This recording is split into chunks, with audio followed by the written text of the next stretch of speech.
It's time. All right, here we go. The Cocktail Show. Get ready to have a good time. Let's have a good time. This is exciting, isn't it? Oh, I like that. Hello, testing. Welcome aboard the Dreamliner. It's the only way to fly. Wow. I've allotted 1 hour for recreational activity. There's no time for irrelevant conversation. Fun will now commence. Cocktail Show. Gary. Here's a young speaker who is really in demand. Don't let that go to your head, Gary. But wait, there's more. I'm the guy. Finger gun. Gary Meier. 3, 2, 1, 0. Welcome to the Garry Meier Show Cocktail Hour Live. Cocktails. Ooh, drinks. We're streaming live at 6 p.m. Eastern, 5 Central. On Friday, the 12th of January, 2024.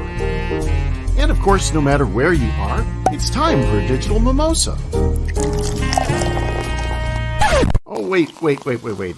Todd's still at the anchor desk, and I see Tim Pickering is standing by in the field with breaking news.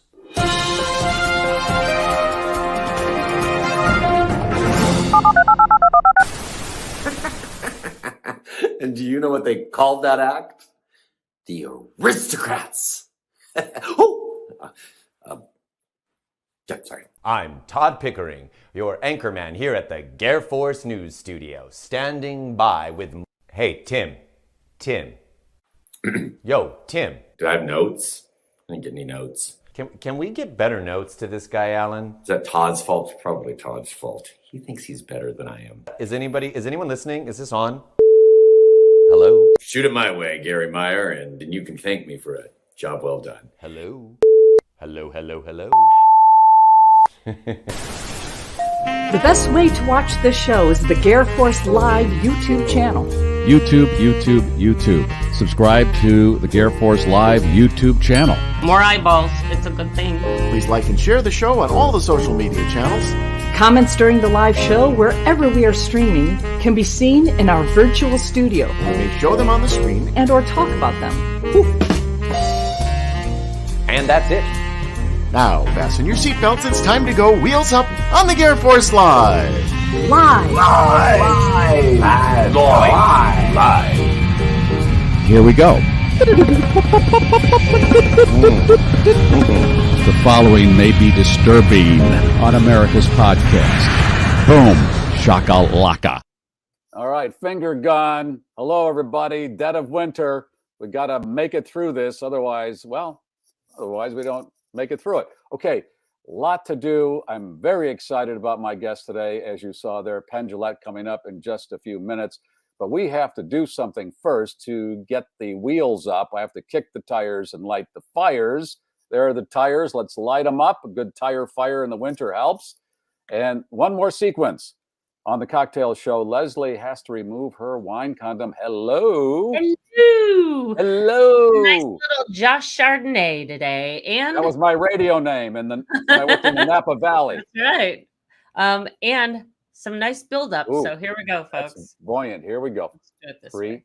2, 1. Oh, there it goes. Straight into the wall.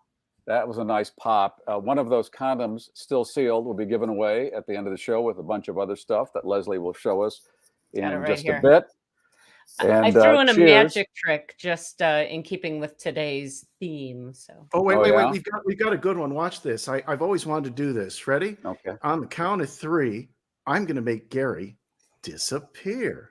Except I can't find the trick. Here we go. Now we're going to make Garry disappear. Okay. Ready? 1, 2, 3. He's not disappearing, is he? See? There you got Ellen, you got a professional here coming up. I mean, you got to be on your game. It's the tools. It's the tools we're using, you know. Yep. Okay, I'm going to get good tools. I got to get to the comments at some point, but I want to get Penn on because he has a show tonight with Teller in Vegas. And did Kellyanne check in? I did not see a Kellyanne. I've seen some Schnauzer references so far this morning, or this afternoon. Kellyanne? No, Kellyanne is there. There was a StreamYard improvement this week, and starred comments stuck around. All right, I can make a guy disappear. I tell him I'm pregnant. There it is. That kicks it off. And actually, we got a twofer from Kellyanne. My schnauzer can make a cucumber disappear. Yes.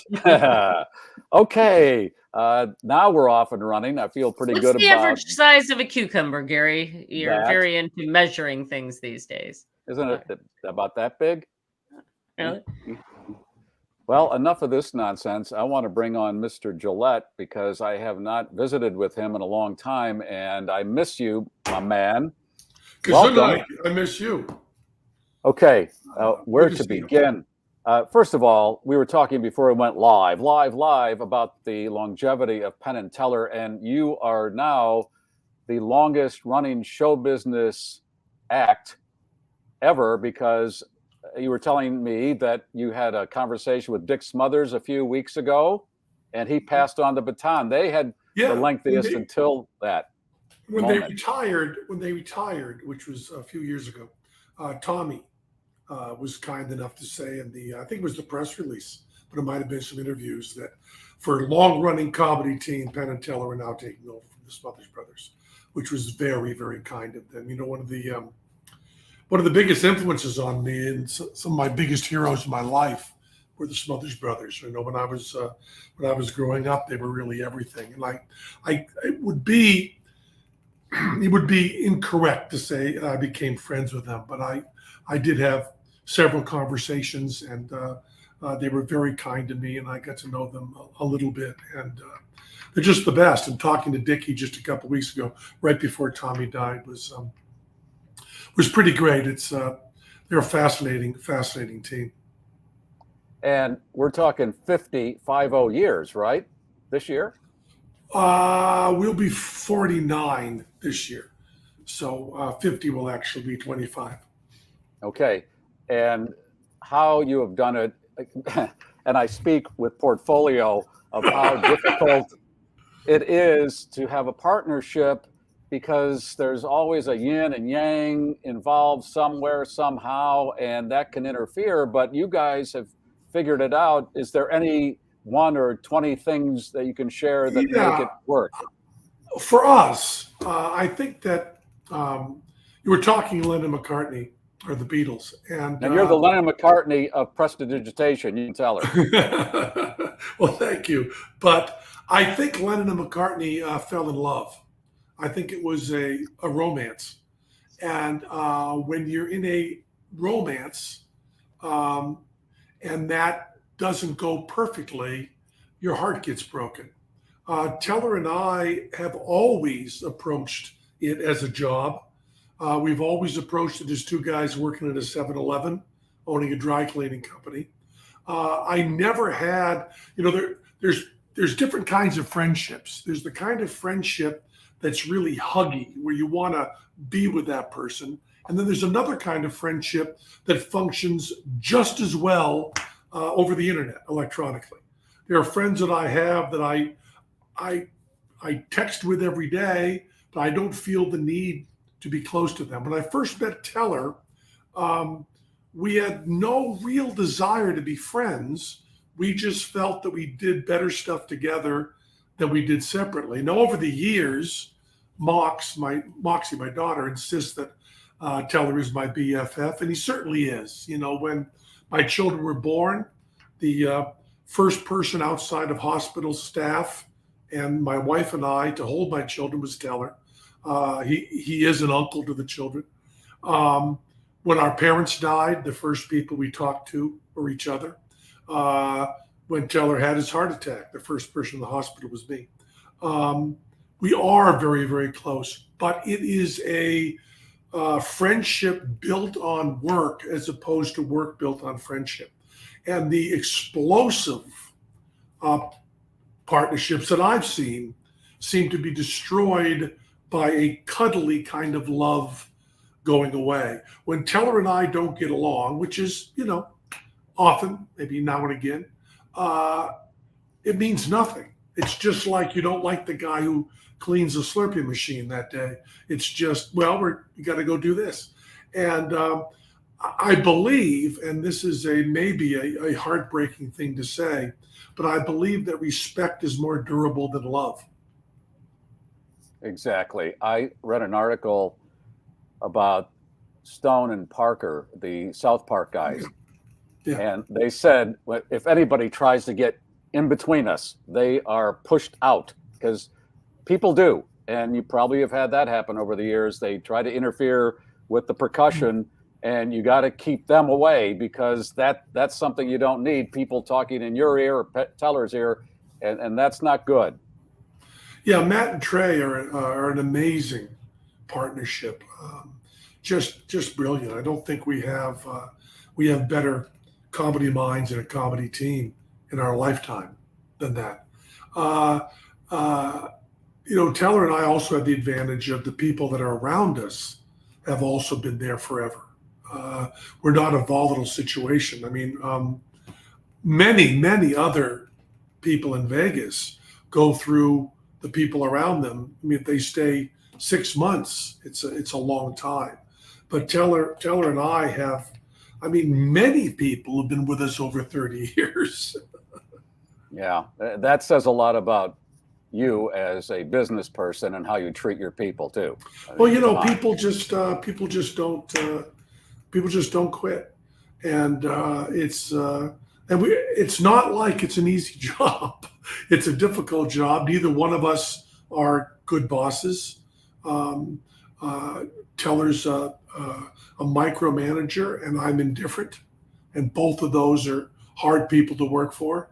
I won't ever tell anybody to do anything. I just expect everybody to just do stuff, and then I don't ever correct people. I just pout, and that accomplishes nothing. But we've collected people who are able to work with these very eccentric and often unpleasant characters, and it's a really wonderful thing. We have a system that really buoys us up, but it's very hard work. I mean, we'll do 20 new tricks for Fool Us this year, and there will be 20 things that no one's ever done before. So everybody's being asked to do stuff. When you learn to play a musical instrument, those skills are transferable. Once you learn to play piano, you have a lot of songs you can play. But what Teller has often said is, in magic, what you have to do is you have to build the instrument, then write the song, then learn to play it. And that analogy is a little bit self-aggrandizing, because, of course, some of the skills in magic are transferable. But, I play upright bass, I play jazz, and it's really different to say we're going to do a new song than we're going to do a new trick. And you mentioned your show Fool Us on the CW, which I absolutely love, because I've loved magic as a kid all through my adulthood. And there was a moment not too long ago where you mentioned your daughter, Moxie. She comes on and does a trick, and she fools you and Teller, right? Yeah. Is she in the family business now? Well, it's interesting. She may have the symptoms, but she doesn't have the disease. Might be the case. She's really good. She's wicked funny, and she's a good magician. But she doesn't have she's not compelled for the attention. So she loves doing it when she does it, but it's not obsessive. I believe Mox's relationship with magic and show business is healthier than mine. But when Mox came on Fool Us, it was astonishing, because Moxie, before she started the trick, she had fooled us, because I really thought she was in Scotland. She'd been calling me, she'd been talking to me, she'd been lying her ass off. And when I saw her, it was that wonderful feeling of that you want to get from magic, of your reality totally crumbling. I'd first thought they'd got someone who looked like her, and that was the joke. And it's really interesting. A friend of mine pointed out that that when we first come together on that show, a friend of mine watched it and said, when you first hug, the interesting thing is that Moxie is comforting you. Yeah. I was so freaked out, and Mox just said, "It's going to be okay. Sit down. I'll take it from here." As the father of a daughter also, I was really moved by that whole sequence because she fooled you and you got such a pleasure out of that. And she had lied to you about where she was on the planet. And all that emotion came together when you two hugged. And watching that, it came right through the screen, Penn. It was so amazing to watch. I also want to say this because Moxie, unlike me, reads comments and sometimes gets upset. It was a legit fool. Now, it might have been a legit fool because we were so freaked out and back on our heels from what we were doing. But the second part of that trick, which is something Mox added to it, we didn't know. And she did one tip of the cards that was brilliant, and it threw us off. So it was a legit fool, which I will add. Of course, no one believes me, and they shouldn't because I'm a liar, but this happens to be true. That all the fools on Fool Us are legit.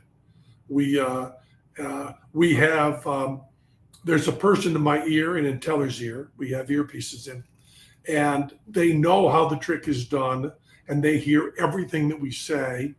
And although we don't ever say this on the show, it's true. They will tell us how the trick is done after we failed, so that we know how to handle what we call the bust. And that's the real moment that the heart and the soul of the show happen, is when they say, "No, guys, they weren't using a radio piece. It wasn't a code. Here's what they did." And Teller and I both go. And that's the moment. Pitch. Yes, because you guys have been doing this for so long. I thought, well, they must know every trick. And when somebody comes on and fools you, that's it. That's it's Jin. An amazing feeling. Jin. As I've often said, you don't get into magic to fool people. You get into magic to be fooled. And then you are constantly chasing that first high, because the more you learn, the less what you love happens. So we have this wonderful situation where for 12 years, we have a team of people traveling the whole world trying to find people who can fool us. It's an amazing luxury. It's a wonderful thing. I mean, we focus on how much work we have to do to do the closers, our finishing tricks, but the being fooled and people trying to fool us is pure pleasure. It's just gorgeous. And on that note, there's a woman, I believe, from Australia who's fooled you. Is it 6 times? 6 times, yeah. That's a real amazing number. Well, Helen and her father. This is an amazing story. Helen's father was a Coughlin, Helen Coughlin. Her father was the most successful magician in Australia. Brilliant mind, fabulous. And he retired many years ago. He's in his 80s. And when he first saw our show, he talked to his daughter, who at the time was 60-ish, and also retired from whatever job she had. Besides, she also had done a little bit of magic. And he said, Helen, let's go fool Penn and Teller. And they have set up, it's the most flattering thing you can imagine. We were down in Australia doing some shows and went to their house, and they have an entire garage set up that is just their laboratory to fool us. And they spend their evenings together. It's their hobby. A father and daughter getting together most evenings.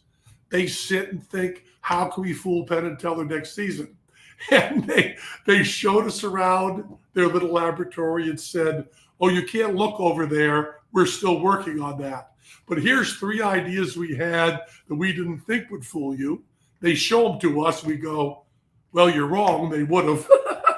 Wow. And she doesn't perform. She doesn't perform magic. He doesn't perform magic.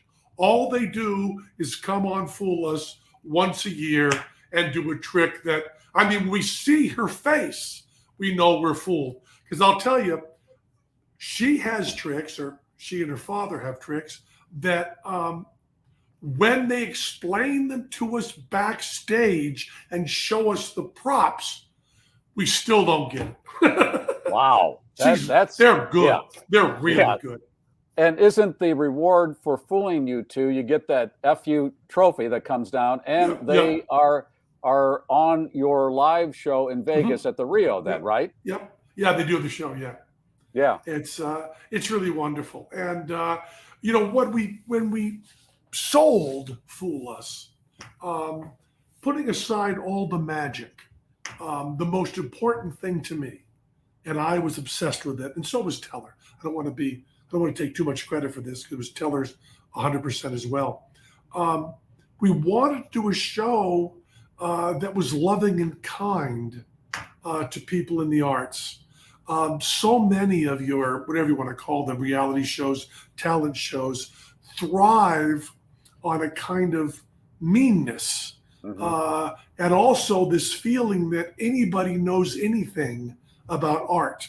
You know, we don't ever judge the artistic quality of our performers. We don't even judge the quality of their magic. We simply judge a simple, objective metric. Did you fool us? Not for all time, not before, not after, not anybody but us, and not any time out of that moment. Did we feel in our hearts fooled? And people realized very soon watching this show that some of the best acts don't fool us, and some of the acts that do fool us are not the most entertaining, or they're not the best, the funniest, or they're not best choreographed. But we are only judging this one thing. And the network first talked to us and said, well, we'll have one envelope where they write to see how they did it, and another envelope where you write how you think they did it. Then we'll have an impartial judge compare them. And we said no. And they said, how will they know if they fooled you? How will you know? And I said, we'll just look at them. And the truth is, you know, for years before Fool Us, Vegas is the magic capital of the world. Every magician, every good magician, will eventually end up visiting Vegas or working in Vegas. And turns out that they will probably end up at the Penn Teller show. And turns out they will probably end up backstage. And they will probably say, hey guys, have you seen this? And they'll show us something. And when they finish showing us, they just look at us. And Teller will either say, we've never seen anything like that. Or Teller will say, oh, that's great. And just looking in mostly Teller's face and my face, they know. And that's what we wanted to do on Fool Us. We wanted to be kind and like siblings, and with a sweetness where it's not Fool Us done with an aggressive unpleasantness, but Fool Us done with, hey, what do you got? Wow, that was great. Yeah, and after they're done, you two are you're the speaker of the duo. You're so benevolent in how you assess what they just did. And then you talk in code about how you know how they did it. And as a pedestrian, I'm trying to figure out, hey, what did he say that I might be able to figure that trick out with? It's all beautiful. It's such a beautiful platform. One thing really changed for us. We did something that I believe no one else that's a judge on one of these shows has ever done. And that is, we went on. I went on unbeknownst to Teller. I did a trick for Teller. Teller went on unbeknownst to me, copying me, doing a trick for me. And then we both did a trick for Copperfield. And then we both did a trick for Piff the Magic Dragon and Mac. And this was like 5 years in, and we stood there because you know how television works, Garry. They get all the props set, they get all the cameras set, they get the audience all set, they get us all set. And during that, the person who's going to perform stands there. And they stand there with nobody near them and nobody talking to them. And the AD's running around, the floor manager's running around, we're talking, everybody's working, and that person's just standing there. And I didn't realize until I stood there in that position, even though my name is in the show, how incredibly terrifying it was. So Teller and I changed after that. And now when the person comes out there, we go, hey, Garry, how you doing? Kick our asses. Kill us. Come on. That's all we want. You're going to be great.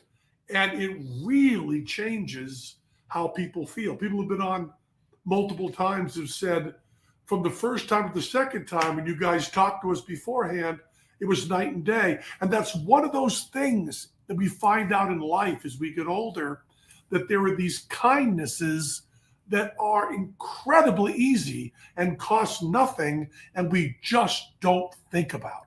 And now that we're thinking about that, we made those people happier and our show better because they perform better when they're not sitting there alone and terrified.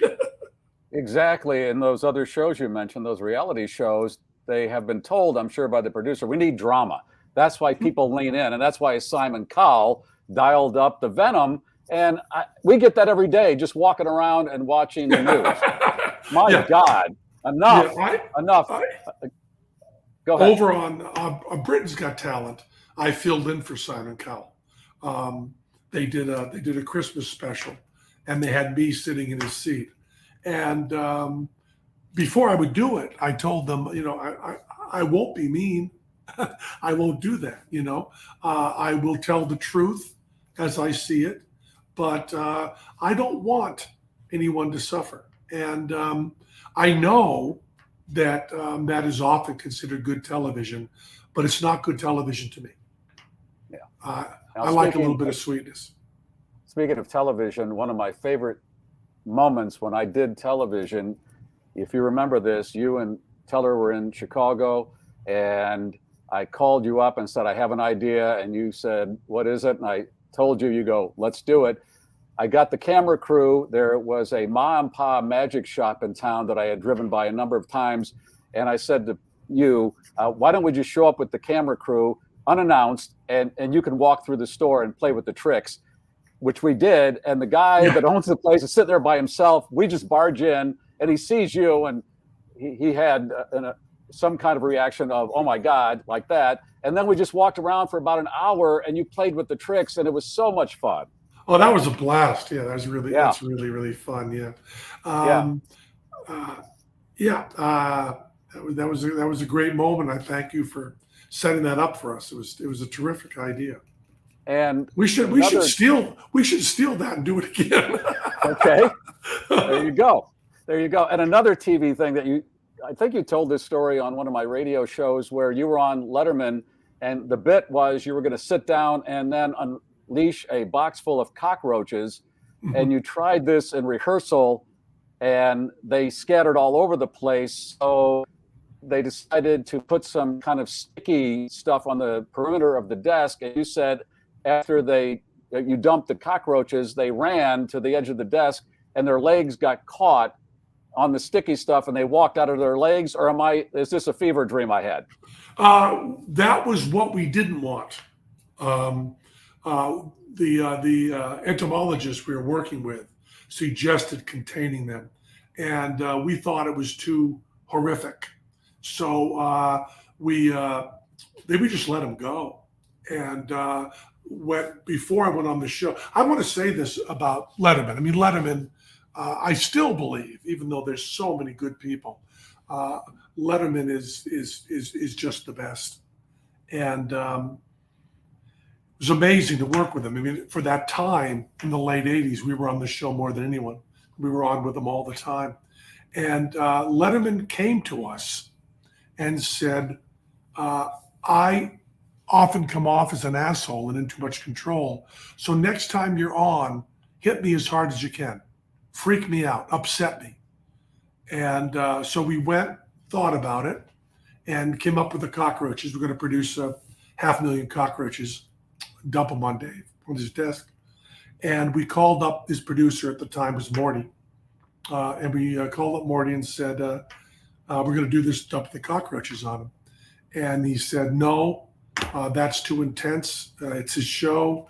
I won't allow you to do that. We said, okay, just tell Dave. And Morty went to Dave and said, Penn Teller come up with something that I think is too intense. And I'm not going to let them do it. What they were going to do, and Dave said, shut up. I don't want to know. Let them do it. And Morty said, I don't think we should let them do it. And Dave said, I insist, let them do it. And I told my mom what I was going to do on Letterman. And she said to me, you'll never work in show business again. and Letterman did not know anything about it. We did it. When we finished it, we went to commercial, and I still had cockroaches on me. And I went over to thank Dave, and he said, get the fuck away from me. And I went, oh, geez, my mom was right.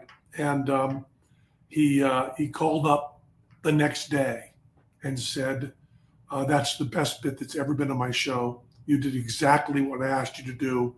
Thank you. I love you. You can come on the show and do whatever you want anytime. And that whole thing is a tribute to Dave, because I can't imagine another person in television saying, do whatever you want to me. And then that same person, when his producer comes and says, this is too much, to say, okay. And then to be freaked out as you asked to be, and then to call up and thank the people that did it. So I consider that bit to be entirely Letterman's bit, and we just kind of went along with it. He was just brilliant. And what I'm most proud of is the next night or 2 nights later, Julia Child was on, and Julia Child was doing a cooking segment and saw a cockroach on the floor. And she looked down and said, what's that? And David looked down and he said, shrugged and said, Penn Teller. And my favorite moment was that Julia Child just nodded. I mean, she just understood. And I just loved that so much because I really felt, wow, Julia Child knows if you point to a cockroach and say Penn Teller, that makes sense in her world. And it just felt like, wow, the fact that Julia Child knows that much about it. It was like when I met Leon Russell, and Leon Russell said, where's the guy who doesn't talk? And I went, how can Leon Russell know that? How can he know that? You know, it's just an amazing feeling. Yeah, I know that moment too, Penn, and it might be a little inside baseball here. I've told it on the show where David Sedaris was doing a book signing. This ties back to Letterman. He was on Letterman the night before he came to Chicago to do a book signing, and he was telling Letterman how he puts a tip jar on the table when he's signing books.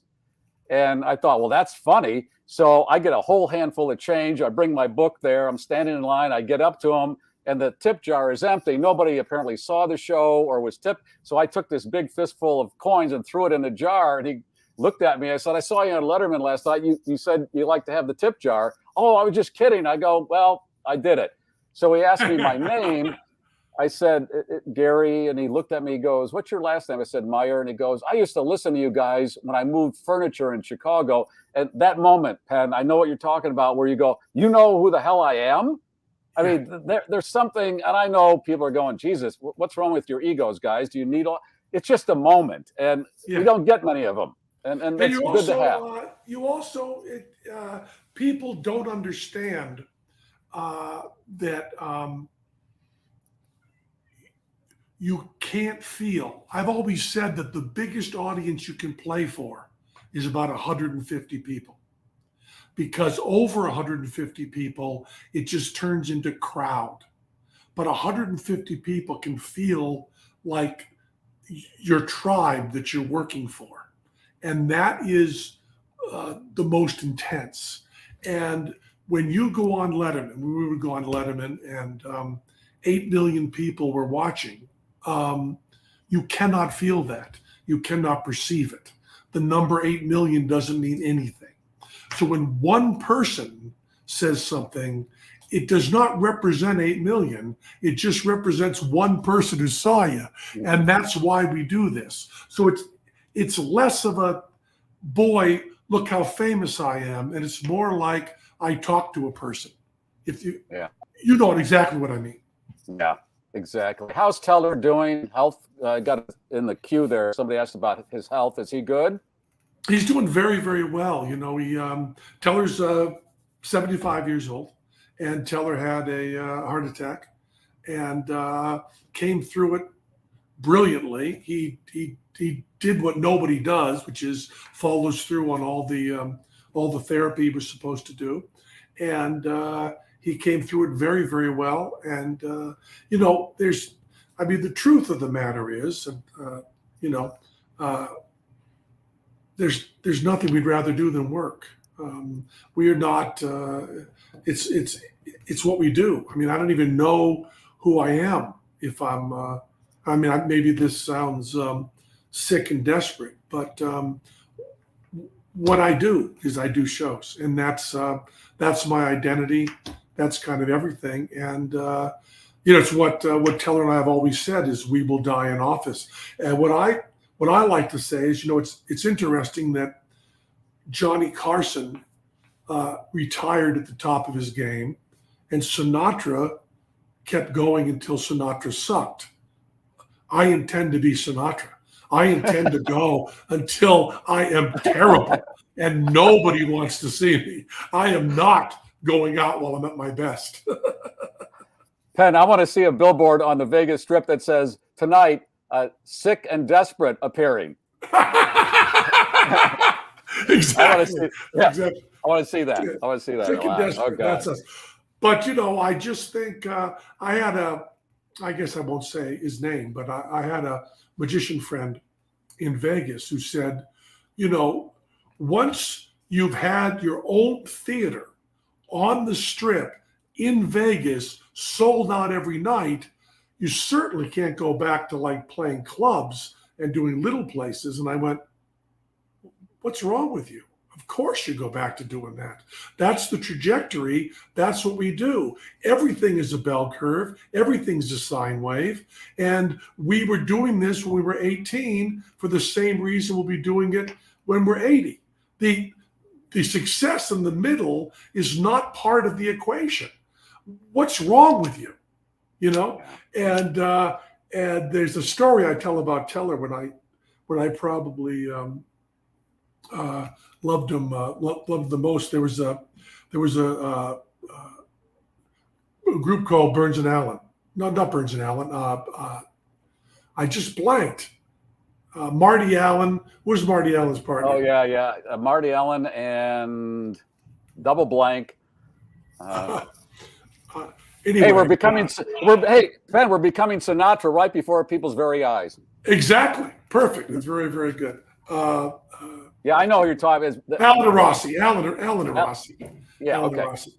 And we were playing in Atlantic City. We were in the big room, and I got a call from Rossi, who said it was a cold call. I'd never met him, and he said, you know, Alan and Rossi, we're playing in the lounge, and he said, would you like to come see us? Now, I kind of touched on this earlier, but Teller and I rarely go out together, hardly ever go out together. Maybe we have 3 dinners a year together because we're always working. Nothing to really say. We say it all at work. And but I called Teller and I said, hey, you want to go see Alan and Rossi? And he said, oh, the guys that were on Ed Sullivan, we were children. I said, yeah. This is, 35 years ago. And we went to see Alan and Rossi, and there was a TV on stage before they came on, and it was playing their appearances on Ed Sullivan to remind people who they were. And the lounge they were playing was not enclosed, so you could hear all the slot machines, people wandering in and out. And there were about maybe 15 people, 20 people in the audience. And Alan and Rossi came out and did their some of their routines from Ed Sullivan from all those years before. And they did some stuff, and they were funny and they were good. But it was a situation that almost anyone in the world would call sad, because these are people that played huge theaters and now they were playing for 20 people. They were good. That's important to say.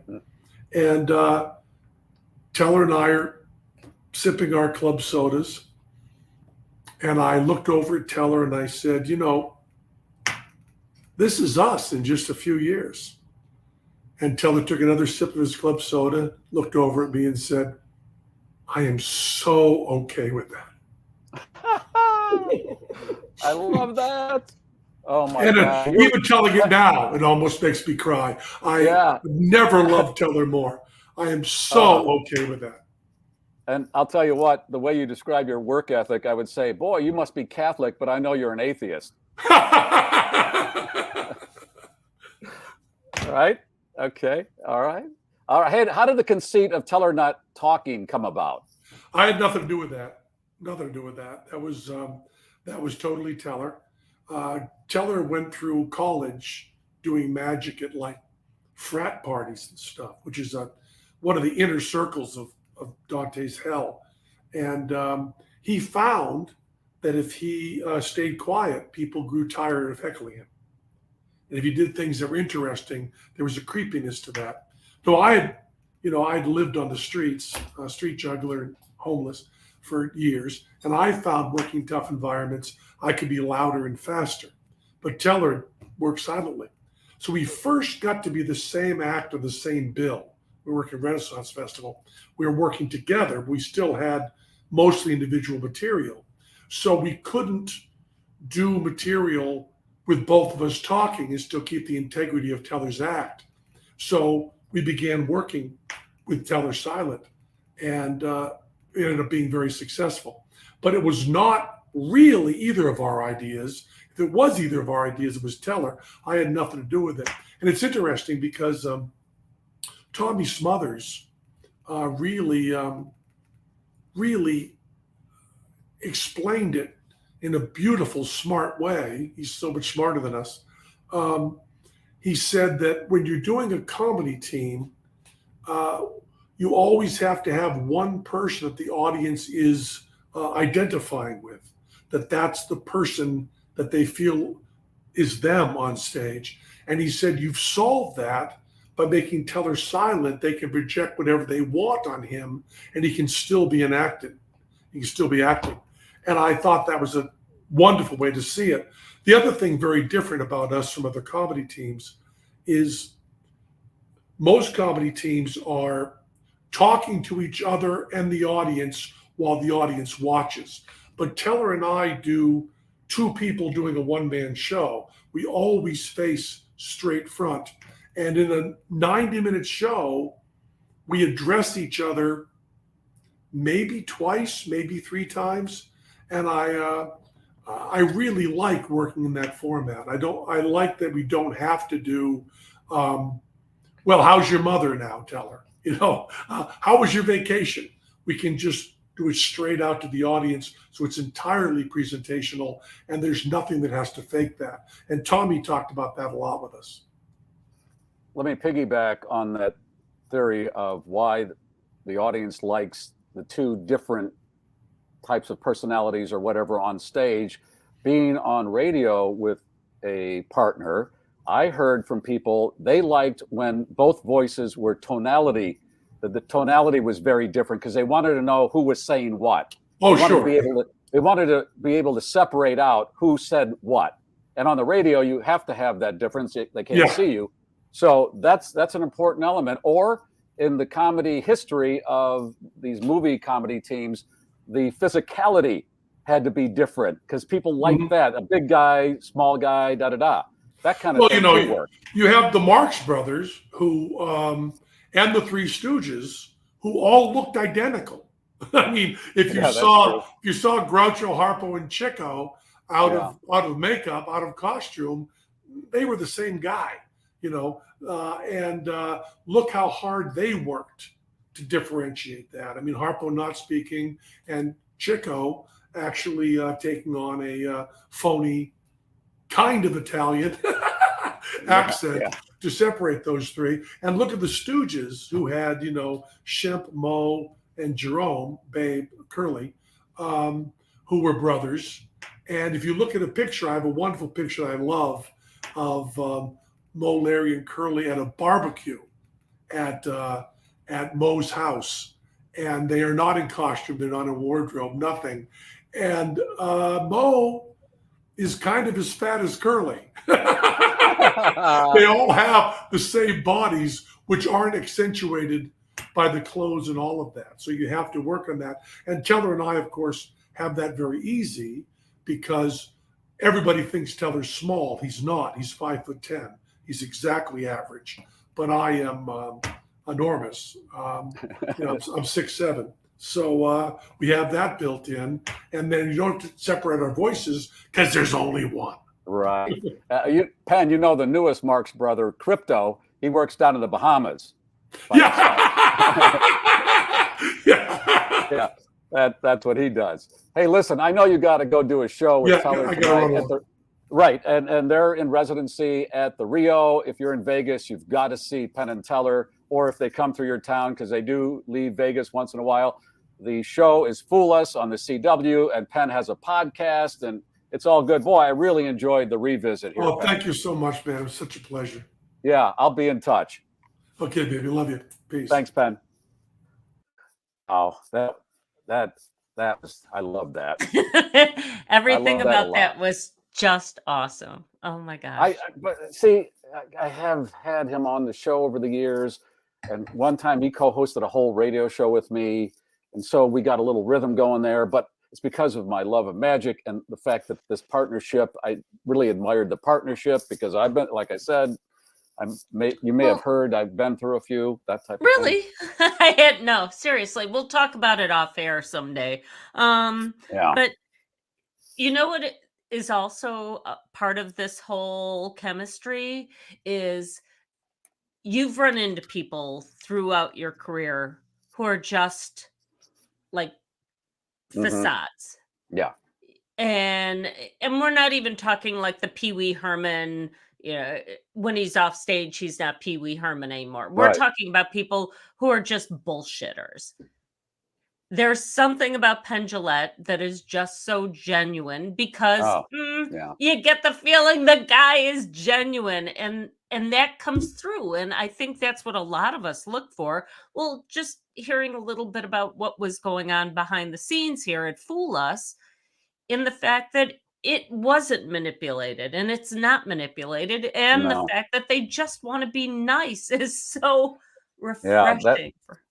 That moment where he just talked about Martin and Rossi and turning to Teller, and that's us, and 10 years or whatever, and Teller goes, "That's fine with me." I mean, come on. That's beautiful. And with that, I have to keep that in mind because a lot of us have been programmed to think that way. Oh my gosh, she doesn't have the singing voice she used to have. Maybe she should just hang it up. But seriously, if 15 people want to come and see whomever. Yeah. And they're happy to do it. So what? Who does it hurt? They got a paycheck. Yeah, it's not a bad thing. Oh, Lord. That was awesome. All right. Well, we got to just wrap it up and call it a day. No. Well, I have to do some stuff here. Ryan recorded. He's on assignment somewhere in another part of the country. So he recorded his Wisconsin report. We got to pay homage to the sponsors, which would be Bettenhausen Automotive first. Live a grand dream. Come to Bettenhausen and see the all-new Grand Wagoneer and Wagoneer. The premium SUV game has changed with unparalleled style, comfort, and adventure. Bettenhausen will give you the complete Wagoneer experience. These are more than sport utility vehicles. These American icons redefined with an award-winning spirit. And Bettenhausen has this most premium SUV ever built in stock. Your best Wagoneer buying experience starts now at BettenhausenCDJR.com. And that is a sweet vehicle. Yeah. One of my relatives bought one. And as I have mentioned, they don't live anywhere near Illinois where Bettenhausen is, got it shipped. And I saw them over the holidays, and that thing is sweet. Got a lot of room. They got a couple kids, a dog, and they're all in there comfortably. And it's all good. David Hochberg will get you a a nice deal on a mortgage and all the other stuff that goes with mortgages, refis and veterans loans and things like that. He knows what he's talking about, and he'll give you a free consultation if you call that number or go to his website. And David is a great guy. He talked about genuine, and somebody in the comments section said David Hochberg's like Penn Jillette. Yeah, David, if you've heard him on the radio, he might come off as gruff or whatever, but listen, he doesn't want to buy you dinner. He wants to save you money. That's what he really wants, to save you money, and that's what he does. All right. Okay, let's do the Wisconsin report. So we're kind of on should we here. Set up the giveaway before we do that? You know what? Yes. Let's do that. And here's going to be the code, hashtag magic.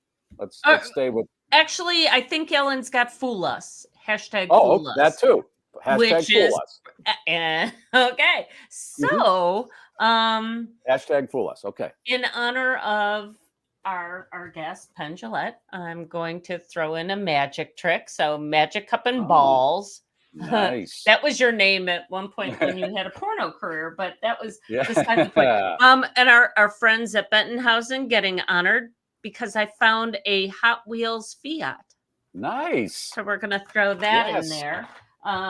We've got Bendables from Tracy from Wisconsin, along with a ball liquor and some bracelets from our friends at Oh Yes. Mm-hmm. So just because they're here, I threw in some tattoos, temporary, of course, with directions. And in addition to the condoms that started it all, Alan Delinka's been busy. And always is. Yeah, so we've been giving away. This is the last of the first edition of GarrForce refrigerator magnets, but now we've got some new ones, and I am the prize giver. Look at that. I thought you wanted that. I thought you wanted that one for your fridge, Leslie. Well, I actually took this one because this is number one, or I took number one. This is number two. So there you go. I am the prize giver. There's a new refrigerator magnet. You're getting both. Look, I mean, how cool is this? Really? That is a most decorative thing for your refridge. So there you go. Hashtag fool us. All right. Although a little tip on magnets, don't put them on your stainless steel. The folks who built my house had a warranty magnet on one of the pieces of stainless in the kitchen. And I went one day to take the magnet off to get the phone number to call, and the magnet had left a really big shadow on the stainless that was not removable. Go get some stainless steel cleaner. In a spray foam. It's really easy to use, and I'm pretty sure it'll get rid of that for you. No, they had to replace it, and it was still under warranty. Never mind. So, okay, then I'm talking out. It depends on the stainless, and my stainless is now about a decade old. So there's newer stuff that maybe you're a little better with. Apparently, it's false advertising because it's not stainless. Exactly. Jesus. Okay, what stories do you have?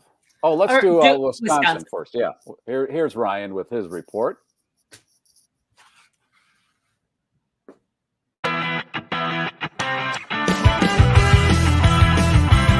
Wisconsin, yeah, hey. Hey, everybody, it's Ryan from Wisconsin. I have a few stories for you. We've heard about bad delivery drivers. Either they're mean, they mess up your food, they can't find your house because it's dark. Well, here in Wisconsin, we have a lot of cows. There was a delivery driver in Whitewater, Wisconsin, making a DoorDash delivery. He saw up ahead of him what looked like a car in another lane. Well, as he got closer, it was a herd of cows coming at him. They didn't seem too fazed with him being on the road in his car and really wouldn't move out of the way.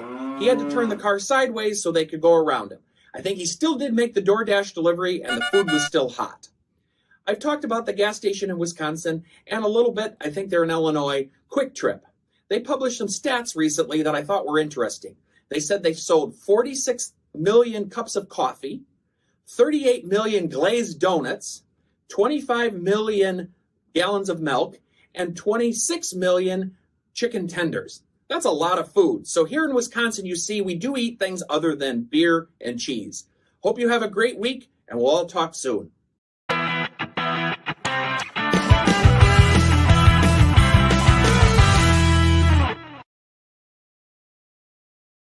Now that's quintessential Wisconsin. The guy thought it was a car in his lane. It was a herd of cows. Okay.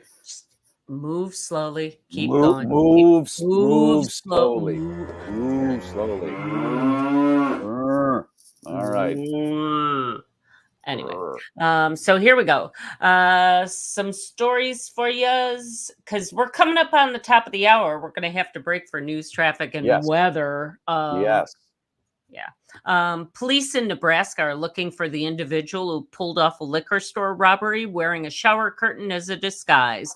Officers in Lincoln responded to a robbery call at Mum's Liquor early Tuesday morning. That's where employees say an unknown man, approximately 5'10", 180 pounds, wearing a black hoodie, mask, gloves, and a shower curtain, entered the store. He dashed behind the counter, where he pointed a gun at the cashier and demanded money before running off.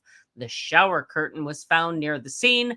The robber was not. Anyone with information is being asked to contact Lincoln PD.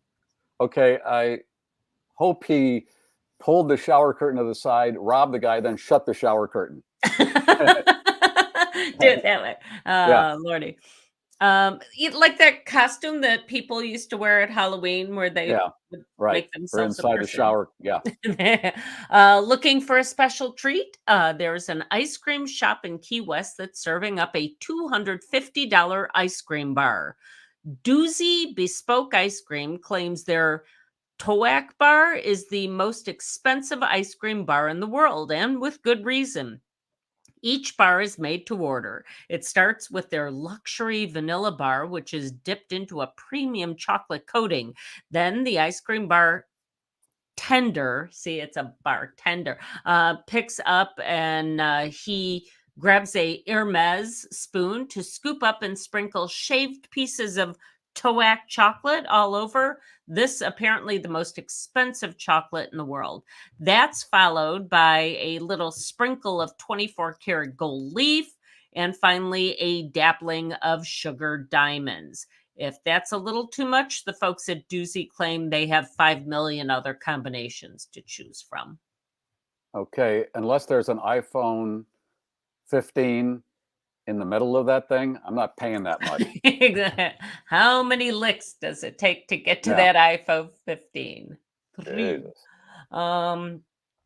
And let's face it, people who work in fast food don't make nearly enough to put up with all the crazy out there. A man from Stuart, Florida is facing charges for hitting a Subway sandwich shop employee with a Subway sandwich.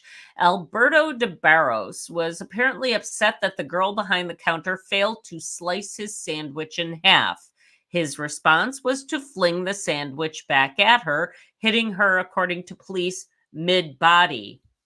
At the time of his arrest, Mr. de Barros claimed he believed he'd thrown the sub sandwich at the counter and not at the person who had constructed it. He has since posted a $1,000 bond and is due back in court on February 1st. Had she cut it in half, she would have been hit with 6 inches instead of 12 inches. And which is better? I don't know in a case like that. I think, okay. It's also February 12th. This is a big day in broadcast. January 12th. What did I say? You said February. February? I wish it was February already too, but it's not. Exactly. I'm just trying to get through this shit. But anyway, it is Howard Stern's birthday, and he apparently has COVID, so we're hoping that he thoughts and prayers and all that. Rush Limbaugh's birthday, and my friend Gary Lee, who gave me my first job in radio. All these people celebrating birthdays on February. Interesting. Damn it. January 12th. January. Okay, yes, I know the weather is shitty in a lot of parts of the country, and you fired up the snowblower today and had at it, right? I cleared it. Honestly, it was almost too easy. And I see now where like that neighbor guy starts scoping out other neighbors so he can plow other people's driveways. Because you're like, now I'm in the groove and I got this thing going and this, and it was now you've got awesome. the addiction. Now you want more. That's how that works. Bring it on. I think it's interesting that Rush Limbaugh and Howard Stern have the same birthday. They are the richest guys that ever strapped on a microphone. Right. And the most hated. But the equation on that is the haters listen to them more than the people that like them. That's what they said. And there you go. Isn't that funny? Yeah. Anyway. Well, it is the top of the hour. And that's it. I heard the tone. Yeah, we're going to break for traffic, news, weather, sports, and a lot of other shit you don't need. Central Florida is 75 degrees. Okay, Alan, stop it. A lot of us will be freezing to death over the coming days. I mean, here in the Midwest, we're talking sub-zero for a long, long time. So yeah, they say 2, 3, 4 months. Oh, really? Okay, so February. We'll talk on May 12th. Yes. Okay. And it looks like Todd Pickering is actually watching the show. In addition to being at the top of the show, he usually a pre-recorded guy, and he's not anywhere near the show. But Todd, hello. Hi, Todd. Love having you on. Hey, Todd. Is Tim You're a around? Great addition. Because Tim Pickering, Tim, I think he's got his own talent. But yeah, that's right. The Pickering twins. All right, let's hit that button, Alan, and give something away. Here we go. You have music? Let me get the music. Let's get some music. Let's get the music. We got to do the cowbell funk music. Here we go. There it goes. Here we go. Here we go. Somebody's going to take home some nice prizes. That would be Catherine. All right, Alan, tell Catherine what to do. Catherine's a regular. I think she knows. But anyway, email Garry Meier Show at GarryMeier.com or text 773-888-2157. Regular charges may apply.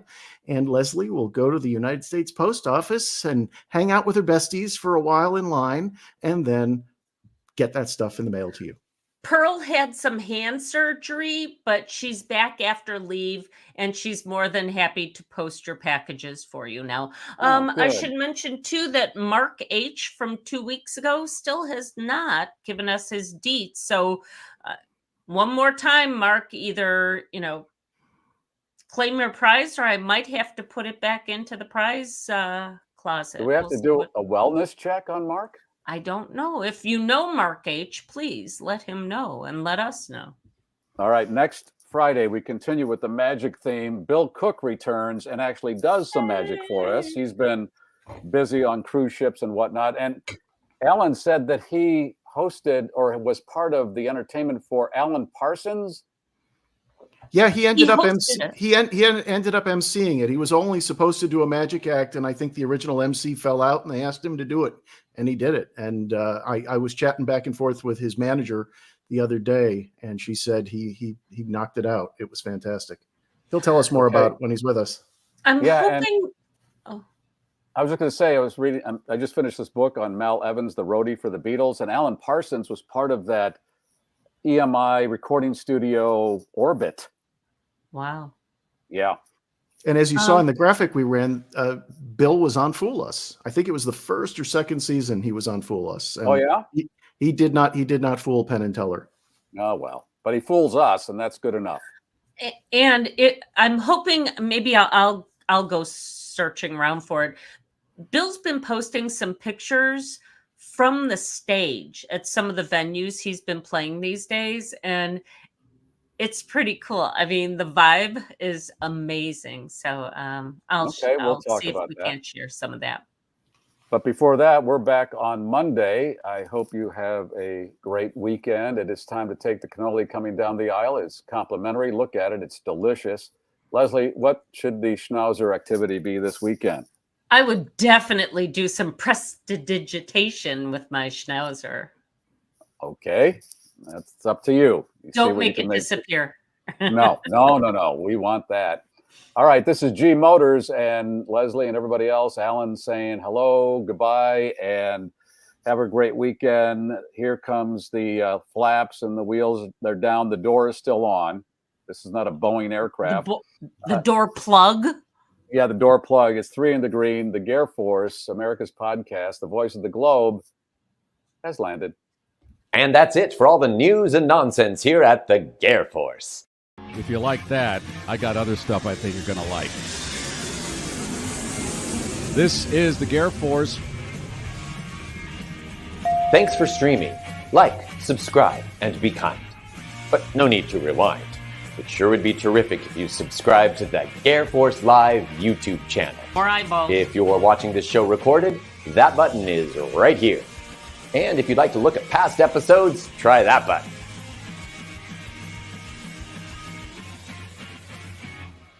Boom. Shakalaka. That's it. All right. How do you shut this thing off?